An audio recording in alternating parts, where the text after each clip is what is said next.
राजकुमार जी, पहले तो आपको बहुत बहुत शुभकामनाएं। हाँ, जिस प्रकार से लोकसभा चुनाव हुआ, भारत आदिवासी पार्टी ज़्यादा लंबा समय नहीं हुआ, लेकिन आपने बड़े दिग्गज को हराया। बांसवाड़ा डूंगरपुर जो लोकसभा क्षेत्र है, गठबंधन भी रहा, इंडिया गठबंधन। अब चूंकि गठबंधन के साथ रहेंगे आप, क्योंकि 2 मीटिंग दिल्ली में हो चुकी, उसमें आप नजर नहीं आए, उसके बाद आप मिलने जरूर गए थे, तो इसके ऊपर स्पष्ट करें क्या रहेगा आगे। आपके चैनल के माध्यम से जो दर्शक देख रहे हैं उन सबको मेरी ओर से धन्यवाद, आभार। आपका कई इनके प्रत्यक्ष से अप्रत्यक्ष सहयोग रहा और मुझे आज 2 बार विधायक और साथ ही मुझे एमपी बनने का अवसर मिला। और आपके चैनल के माध्यम से उन बांसवाड़ा डूंगरपुर की जनता को भी धन्यवाद देना चाहूँगा जिन्होंने मुझे इस काबिल बनाया। अभी वर्तमान जो देश में परिस्थितियाँ बनी हुई, एक तरफ एनडीए सरकार बना दिया ही मानो, और इंडिया जो है वो विपक्ष में मजबूत भूमिका निभाते हुए नजर आएगा। हमारी जो आइडियोलॉजी थी और हम लोग जो चुनाव लड़े थे, हम लोग सभी जगह स्वतंत्र चुनाव लड़े थे। बांसवाड़ा में भी स्वतंत्र हमने किया था, लेकिन जैसे कांग्रेस के दिग्गज नेता के रूप में मालवीय जी थे और वो सीधा भाजपा में गए, तो पार्टी हाईकमान ने डिसीजन लिया, कांग्रेस के पार्टी हाईकमान मेरे व्यक्ति से अच्छे एज ए मित्र कहे या फिर हमारे सदन के सदस्य कहे, जो वर्तमान में कांग्रेस के प्रदेश अध्यक्ष है गोविंद जी डोटासरा, रंधावा जी प्रभारी, तो पहले से अच्छे संबंध थे। तो हमने उनको रिक्वेस्ट किया कि आपको भाई, आपका भी लीडर एक चला गया है, अगर आप उसको सच में सबक सिखाना चाहते हो, क्योंकि कहना था कि कांग्रेस में खा पी के मजबूत बना, कांग्रेस ने इतना मंत्री बनाया, सीडब्ल्यूसी मेंबर बनाया, कांग्रेस के साथ धोखा किया। मैंने कहा धोखा किया है तो सबक सिखाना है तो आप लोग ये चीजें करो। तो उस वो परिस्थिति बनने के बाद उन्होंने फॉर्म भराया, कैंडिडेट भी उतरा, लेकिन वो भी बीजेपी का निकला। तो इस अनुरूप उन्होंने रिस्क लेके एक अलायंस के लिए घोषणा कर दी, उसका काफी हमें प्रॉफिट मिला। तो अब जो परिस्थितियां बनी है, तो ये क्लियर हो गया कि चुनाव से पहले हम इंडिया अलायंस में, जो इंडिया अलायंस की जो लिस्ट बनी थी, जो पार्टियां थी, उस पार्टी के हिस्सा, इंडिया अलायंस का हिस्सा हम नहीं थे। चुनाव के बाद जिस तरह से हो रहा है, जरूर उनका निमंत्रण आया था, लेकिन हमारा ये कहना है कि हम स्वतंत्र रहेंगे। एक सॉफ्ट कॉर्नर जरूर रहेगा इंडिया अलायंस के साथ। इंडिया अलायंस सरकार तो बना है नहीं रही अभी, इंडिया अलायंस को जरूरत है नहीं हमको। तो हमने कहा है कि देखा जाएगा भविष्य में अगर आप सरकार बनाने स्टेट में या कहीं स्थिति में हो, तब हमारे मुद्दे हैं, उस आधार पर आपसे बात करेंगे। आपको अच्छा लगेगा, आप एक्सेप्ट करोगे इन मुद्दों को, तो हम फिर आपके साथ आगे बात बढ़ाएंगे। ये बात हुई। इसलिए अभी तक जो स्थिति है, औपचारिक रूप से मेरा फर्ज बनता था, मैं मुलाकात हुई, इंडिया गठबंधन के कई साथियों से मुलाकात हुई, राष्ट्रीय अध्यक्ष जी से, खड़गे जी से मुलाकात हुई, लेकिन ऑल ओवर ये है कि अभी वर्तमान में हम स्वतंत्र हैं और जरूरत पड़ने पर देखा जाएगा इंडिया अलायंस के साथ। इसका मतलब राजकुमार जी माने कि जो भारत आदिवासी पार्टी की तरफ से आप जीत कर गए हैं संसद में, अब चूंकि मोदी सरकार बन चुकी है, तीसरी नंबर की, मोदी जी ने शपथ भी ले ली है, मंत्रिमंडल भी बन गया है, तो ये मान के चले कि संसद में आप विपक्ष में तो बैठेंगे लेकिन इंडिया गठबंधन के साथ नहीं रहेंगे। इसका मतलब हाँ बिल्कुल, विपक्ष में रहेंगे लेकिन इंडिया गठबंधन में ऑथोराइटी, क्योंकि इंडिया गठबंधन में जाने के लिए हमारे पार्टी पदाधिकारियों की बैठक के बाद ही तय होगा। भविष्य में कुछ सिचुएशन बनती है तो, क्योंकि अभी तक ऐसी कोई सिचुएशन है नहीं, हमें भी जरूरत नहीं है, उनको भी जरूरत नहीं है, स्वतंत्र हम लोग रहेंगे। तो विपक्ष में जरूर रहेंगे लेकिन स्वतंत्र रहेंगे।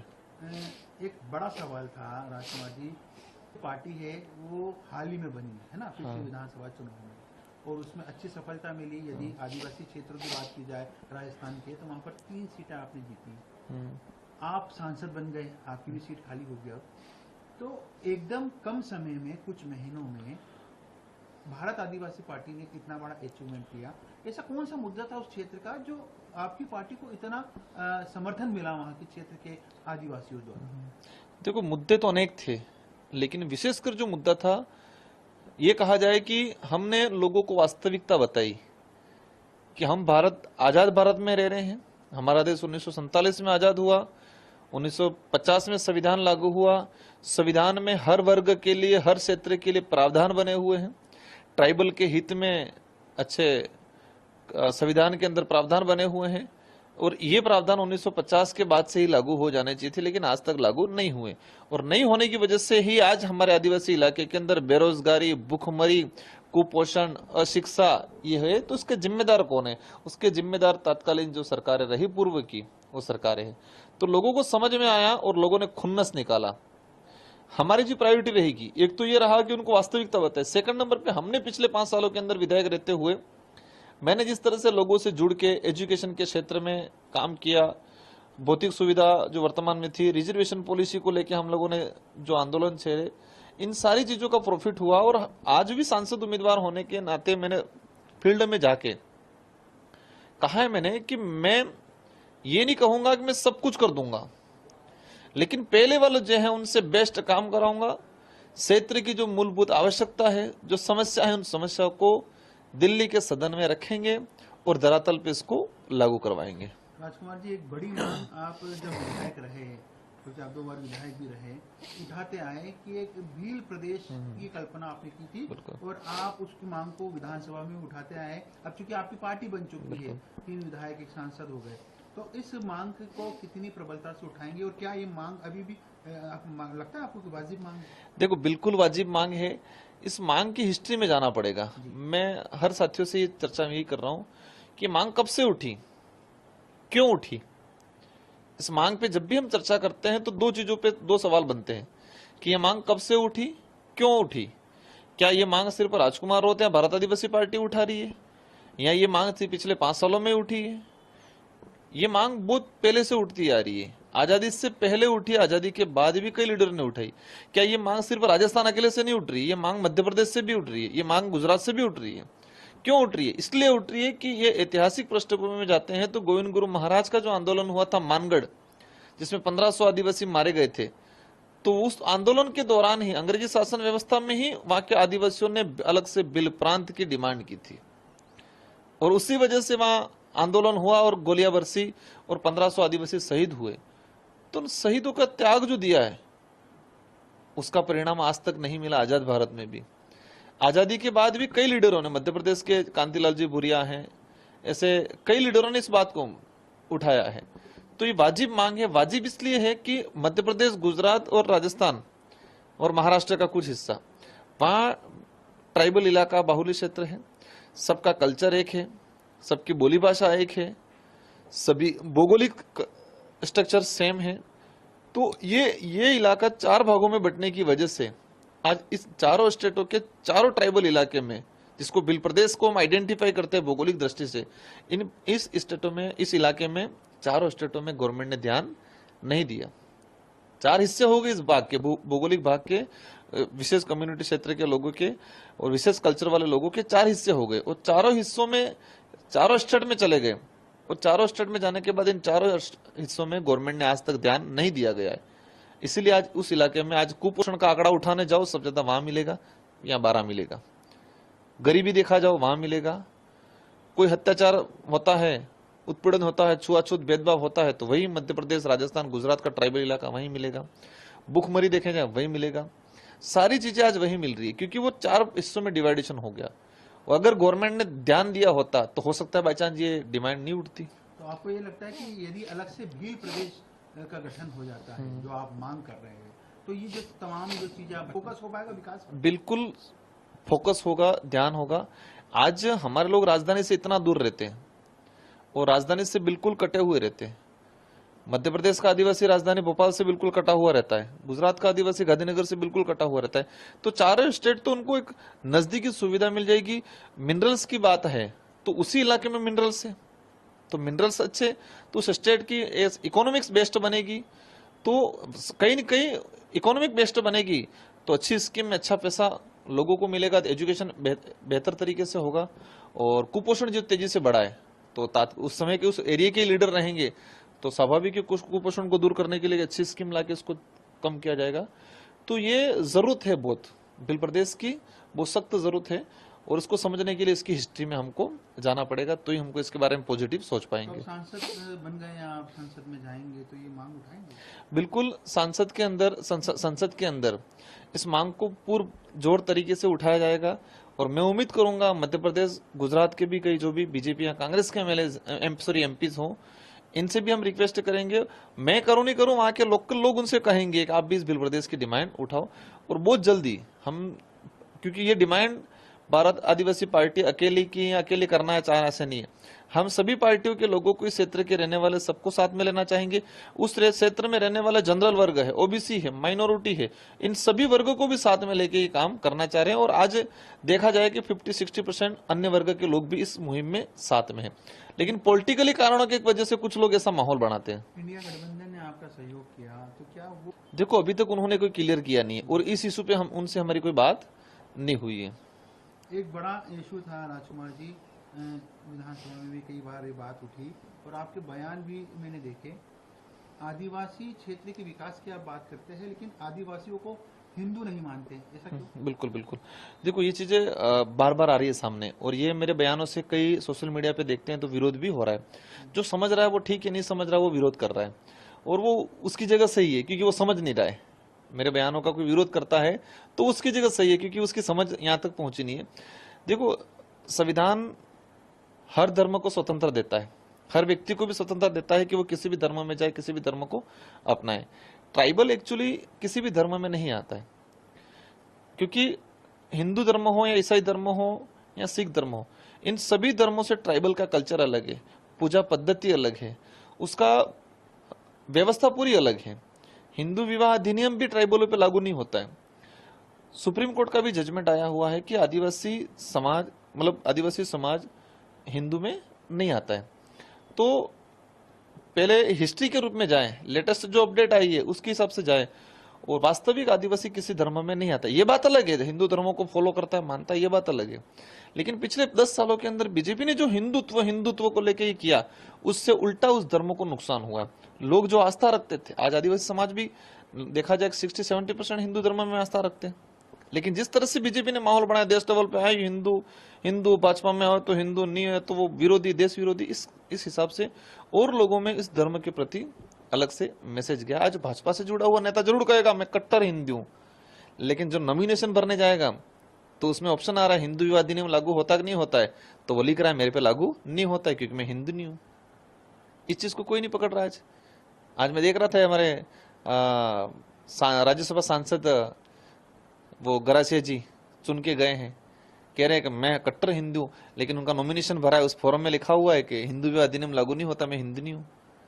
हमारे पूर्व सांसद रहे कनकमल जी कटारा, उनका नॉमिनेशन फॉर्म में उन्होंने भरा है कि हिंदू विवाह मेरे पे लागू नहीं होता। तो संवैधानिक दृष्टि से देखा जाए, सुप्रीम कोर्ट के जजमेंट के हिसाब से देखा जाए, कल्चर के हिसाब से और पूजा पद्धति के हिसाब से देखा जाए तो आदिवासी किसी धर्म में नहीं आता है। लेकिन आज आदिवासी समुदाय हिंदू धर्म में भी आस्था रखता है, कई लोग ईसाई भी बने हुए हैं, कई लोग अन्य धर्म में भी, मध्य प्रदेश के हमारा महाराष्ट्र में हमने देखा है जैन धर्म अपना रखा है। वो संविधान उसकी स्वतंत्रता देता है, लेकिन जबरदस्ती किसी धर्म को थोपना और उसको पॉलिटिकली दृष्टि से उसको लोगों को साथ मिलाना, वो कहीं न कहीं जनता के लिए, आदिवासी के लिए, प्लस जिस धर्म की बात थोप रहे उस धर्म के लिए भी घातक है। तो मतलब सीधे तौर पर बिल्कुल तो ये कहते हैं, हाँ, तो कौन सा धर्म है, क्योंकि सनातन में चाहे आदिवासी हो, एससी हो, एसटी हो, तमाम चीजें आती हैं, तमाम धर्म आते हैं। देखो ये तो है ही नहीं कि इस देश में यहाँ तो किसी न किसी एक धर्म में होना, ऐसा तो है ही नहीं। हम लोग कहते हैं कि आदिवासी समुदाय हिंदू नहीं है, ऐसा कहते ही बीजेपी अटैक करता है। किसका मतलब तुम ईसाई हो, तुम ईसाई हो, तुम इस तरह से हो, इस तरह से अटैक होता है। हम तो कहते हैं आदिवासी समुदाय न ईसाई है, न हिंदू है, न जैन है, न मुस्लिम है। आदिवासी समुदाय धर्म पूर्वी समाज है, कबीलाई लोग हैं। ये कबीलाई लोग हैं, कबीलों का कोई धर्म नहीं होता था। ये बात अलग है कि वो अलग अलग धार्मिक व्यवस्थाओं को मानने लगे, फॉलो करने लगे, लेकिन एक्चुअली ये है कि कबीलाई लोग हैं, कबीलाई लोगों धर्म पूर्वी लोग हैं और वो किसी भी धर्म में नहीं आते। और ये हिंदू विवाह अधिनियम, संवैधानिक जो प्रावधान है वो, और सुप्रीम कोर्ट का जजमेंट, ये दो बड़े आधार हैं, मेरे से भी बड़े आधार हैं बोलने के। एक सवाल बीच बीच में, धर्म परिवर्तन है, उसकी घटनाएं सबसे ज्यादा आती है।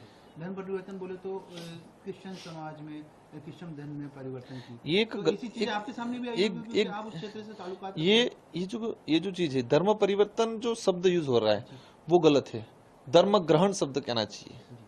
धर्म ग्रहण जो हो रहा है, धर्म परिवर्तन, जैसे कि आप मान लो आप जैन हो और फिर मुस्लिम अपनाते हो तो धर्म परिवर्तन हुआ। आपका कोई धर्म ही नहीं है और आप हिंदू अपना रहे हो तो धर्म ग्रहण किया है। आपका कोई धर्म ही नहीं है और आप ईसाई बन रहे हो तो वो धर्म ग्रहण, तो वो धर्म ग्रहण कर रहे हैं लोग, और हम इस चीज का विरोध करते हैं उस इलाके में। और इसका नुकसान हमको ईसाई बाहुल्य क्षेत्र वहां पर भी हुआ है, इधर भी हुआ है। लेकिन हमारा क्या पॉलिटिकली एजेंडा नहीं है। हम लोग जिस वे में काम कर रहे हैं सिर्फ पॉलिटिकली फायदे लेने के लिए चीजें नहीं कर रहे हैं। हम लोग वास्तविक ट्राइबल के कल्चर को, कबीलाई व्यवस्था को, ट्राइबल की एक आइडेंटिटी को बनाए रखने के लिए हम लोग काम कर रहे हैं। मतलब आप मानते हैं कि आपका जो क्षेत्र है, ट्राइबल जो क्षेत्र है, वहाँ पर जो ईसाई धर्म हाँ बिल्कुल वो चीज हो रहा है। मतलब मैंने जो हाँ, चीज हाँ। दिया वो परिवर्तन और हाँ। आपके हिसाब से ग्रहण ग्रहण, हाँ। तो वो चीज ज्यादा तादाद में हो रही है, कई वाक्य पिछले दिनों सामने आए। नहीं वो चीज हो रही है, बिल्कुल हो रही है, और इस चीज का हम विरोध करते हैं और हमने किया पूरी तौर तरीके से। मेरे विधानसभा की डिबेट में भी देख सकते हो कि मैंने विधानसभा में बोला है कि आदिवासी इलाके में जिस तरह से ये धर्म ग्रहण वाले सिस्टम हो रहे हैं इसका हम विरोध करते हैं। हाँ लेकिन इसको किसी का लड़ाई झगड़ा, क्योंकि मैंने बीजेपी का जो एजेंडा है जी। वो लड़ाई करवाते हैं भाई। हम नहीं कह रहे आदिवासी किसी धर्म में नहीं आता है, लेकिन वो जिस तरह से डिलिस्टिंग का किया तो ओनली फॉर ईसाई को टारगेट कर रहे हैं। भाई कॉन्स्टिट्यूशन कह रहा है कि आदिवासी किसी धर्म में नहीं आ रहा है, लेकिन आदिवासी के अंदर तुम हिंदुत्व का कट्टरता पैदा करके ईसाई जो वही आदिवासी जिसने ईसाई अपना रखा है उसको लड़ाई करवा रहे हो, वो उचित नहीं है। उसको प्यार से समझाना है, उसको प्यार से कन्विंस करके करना है कि भाई अपन को ये चीजें नहीं करनी है। लेकिन जिस तरह से एक धार्मिक टकराव जो पैदा कर रहे हैं, और ये टकराव आने वाले समय में हमारे मणिपुर की स्थिति पैदा कर सकता है। मणिपुर में जो घटनाक्रम हुआ, एक इंसान इंसान को मार के खा रहा है, ट्राइबल को मार के खा रहा है, ये स्थिति आने वाले समय में हमारे इलाके में भी हो सकती है। इसलिए हमने यही मुहिम चला रखी है कि आदिवासी किसी धर्म में नहीं आता है। आदिवासी धर्म पूर्वी समाज है, कबीलाई लोग हैं, और किसी धर्म को फॉलो करो बात अलग है, लेकिन ये जो ग्रहण वाला रिकॉर्डली जो कर रहे हैं इसका हम विरोध कर रहे हैं। क्योंकि आने वाले समय में डिलिस्टिंग हो, अगर इस केस तरीके से सुप्रीम कोर्ट में जाता है तो जिस आदिवासी ने हिंदू धर्म अपना रखा है वो भी ट्राइबल से बाहर होगा, आरक्षण से। हाँ बाहर होगा बिल्कुल। मेरा दूसरा सवाल, इंडिया गठबंधन का हिस्सा नहीं। संसद के अंदर नहीं रहेंगे तो ये माने कि मतलब माने क्या, यदि ऑफर आपके पास एनडीए की तरफ से आता है तो क्या उस पर विचार करेंगे आप? नहीं देखो, हमारा डिसीजन मैं अकेला कभी नहीं लूंगा, मेरे पार्टी के पदाधिकारी लोग मिलके लेंगे। अभी तक का हमारा जो फैसला रहा है, जी। अभी तक का यही है कि न तो हमको फुल फ्रेश एनडीए के साथ जाना है न इंडिया के साथ जाना है। लेकिन एक सॉफ्ट कॉर्नर है कि इंडिया गठबंधन ने हमें कहीं न कहीं इनडायरेक्टली सपोर्ट किया, उनका सहयोग रहा, गोविंद डोटासरा जी, रंधावा जी और हमारे लोकल 3 एमएलए का सहयोग रहा, तो उसका हम शुक्र अदा करते हैं और कहीं न कहीं सॉफ्ट कॉर्नर उनके साथ रहेगा। लेकिन एक ऑफिशियली इंडिया गठबंधन में अभी तक हम नहीं गए। ऑफिशियली जो पार्टी इंडिया गठबंधन की जो लिस्ट बनी हुई पार्टियों की, उसमें हम लोग अभी तक नहीं हो पाया है। एनडीए की तरफ से यदि कुछ नहीं, अभी तक देखो वो बात आती है, लेकिन हम लोग कहीं नहीं जाएंगे, अभी स्वतंत्र रहेंगे। हाँ।